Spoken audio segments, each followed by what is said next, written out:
quite a lot had happened to both Celtic and Motherwell since they had met in the 1931 Scottish Cup final. For Celtic, of course, there had been the tragic loss of John Thomson and the no less intense agony of Peter Scarff slowly dying of tuberculosis in a Bridge of Weir sanatorium. On the playing side, Celtic were taking a long time to fight back from all this, and the Scottish Cup final of 1933 represented their only chance of an honour. Motherwell, on the other hand, had deservedly won the Scottish League in 1932 and were most people's favourites for the 1933 Cup final. On the broader front, Scotland was now in the grips of a huge economic depression with countless unemployed, and in Germany, this funny little man with a moustache seemed to be establishing himself as a dictator. It would be a few years before he'd have his flag flown over at Ibrox by the SFA. Celtic's path to this final had been undistinguished, with struggles against Falkirk, Partick Thistle and Albion Rovers, but they had done well to beat Hearts in a replayed semi-final.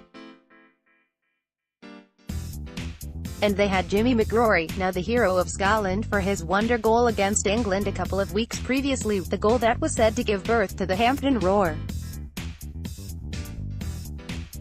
And there were so many good players like Peter Wilson, Alec Thompson, Bertie Thompson and Charlie Giddens that supporters were often mystified that they did not do better. They would have the overwhelming support. The Celtic fans came in their tens of thousands, of most of the 102,339 crowd. The day was dull, and so was the play. The ball players on both sides were subdued by resolute defending, and the only goal of the game was a poor one. After an unproductive first half, Bertie Thompson worked the ball down the right and sent the ball across. It was blocked but not cleared several times, and eventually the ball came to McGrory curiously unmarked on the 6-yard line. McGrory then miskicked, but the ball still tricked over the line. Not the greatest goal of McGrory's collection, and called the Safdisto de Familia after a well-known Harry Lauder music hall song, it was nevertheless well faded by the huge Celtic support.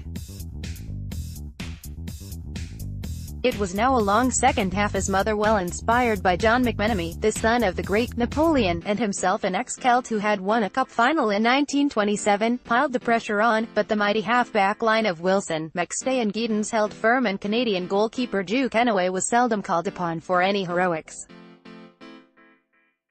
The full-time whistle came with the ball where it had seemed to be for most of the game, the centre of the field.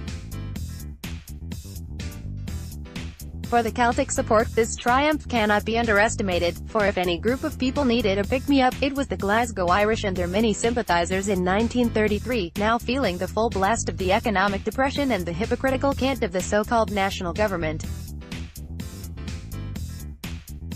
David Potter write for the Celtic Star. Do you fancy writing for the Celtic Star on any Celtic-related subject of your choice? If so, please send your contributions to via email protected, and we'll get it onto the site for you. The Celtic Star podcast featuring John Paul Taylor, Celtic Slow.